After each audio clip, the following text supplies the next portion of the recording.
Trapped between floors, the elevator buttons flicker before dying completely.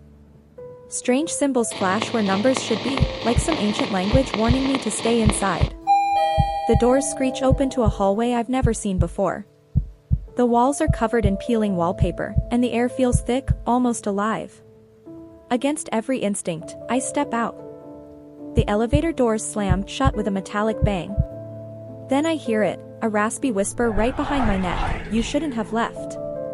Now I know why the elevator tried to warn me.